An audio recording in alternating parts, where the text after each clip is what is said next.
Okay guys, this is a multi-stage video of taking apart solution, a full technical breakdown, and then a putting back together method for the Hanayama Square puzzle.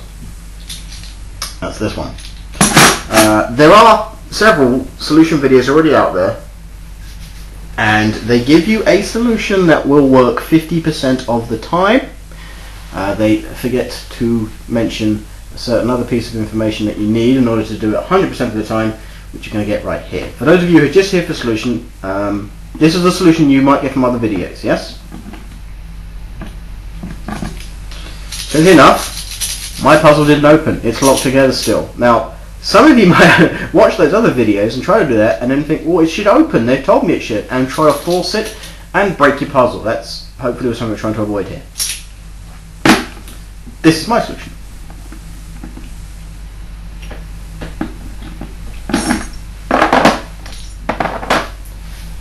For those of you wanting to know the difference between those two, for the first one I had it orientated on the table upside down before lifting it up to try to solve it. Okay, so this is still locked. It's still locked.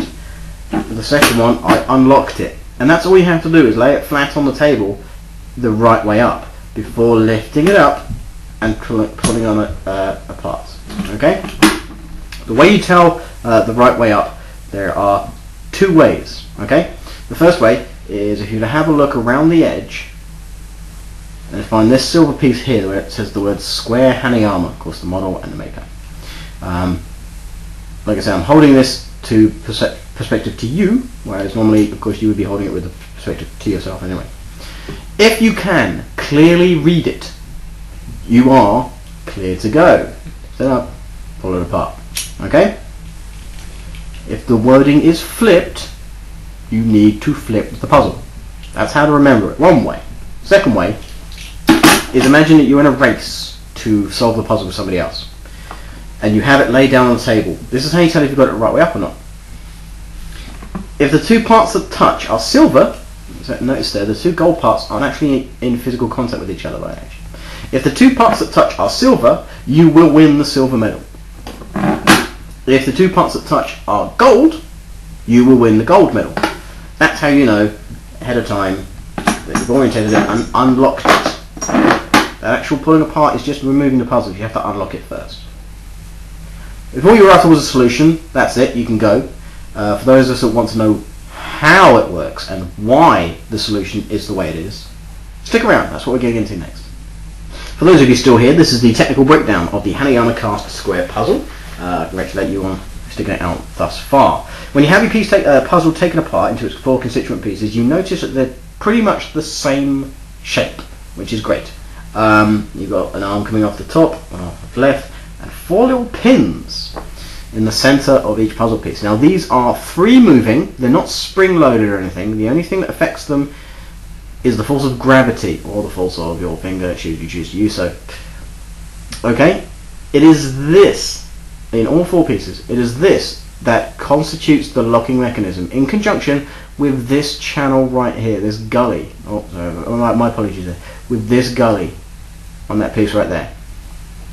You'll notice it has a ramp leading from the center point outwards to a wall, essentially. The terminology I'm going to use here is a wall. Technical, I know. When, for instance, this gold piece and this silver piece are put together in their correct configuration, which would be like that. Okay? Now, when I have orientated like this, gravity is wanting to pull down on that pin in the silver part.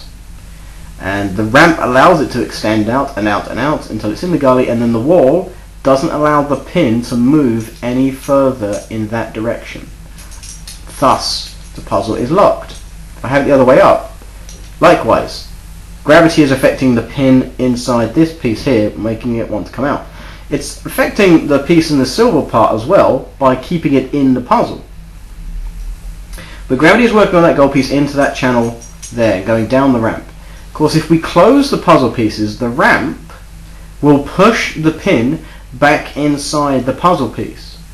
So now when I orientate upwards, both pins are inside both pieces.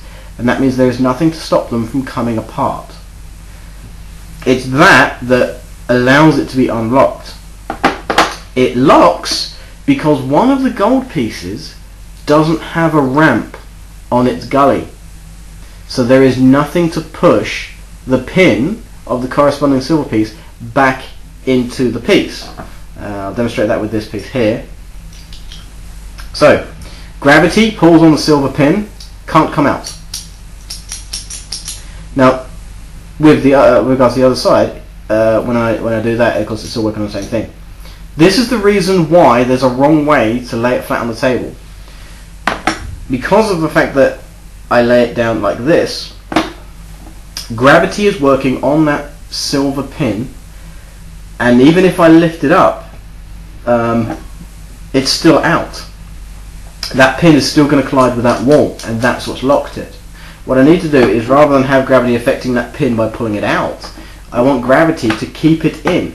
I've got the ramp on the silver piece affecting this pin, so it's in the puzzle piece. I want gravity to pull the pin into that puzzle piece there, which it now has done because I've turned it over.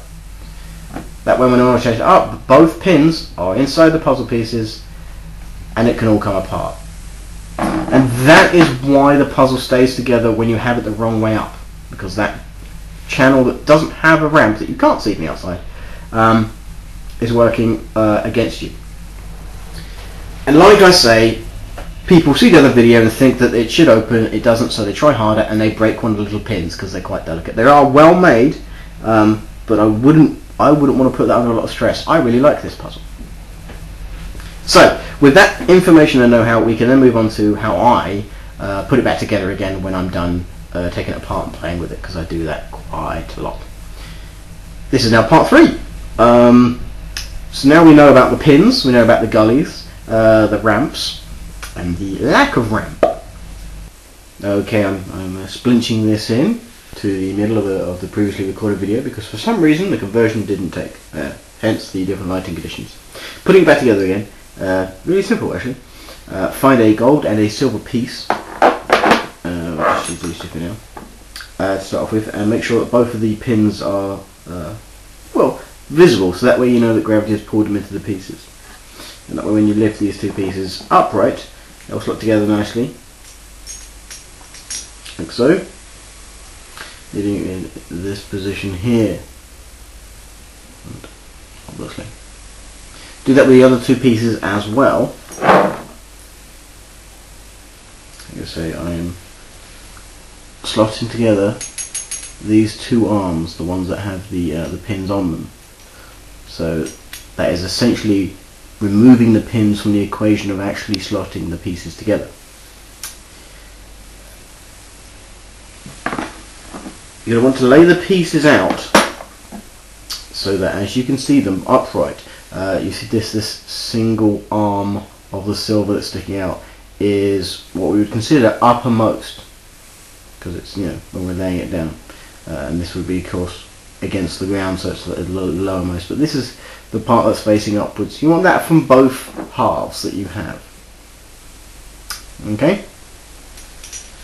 So that way when it's horizontal, you know that that gully with no ramp isn't going to be an issue. So you have the two halves here, and these will basically just kind of slot together in like a scissor formation of sorts. Gold goes underneath the silver on both sides. It goes together.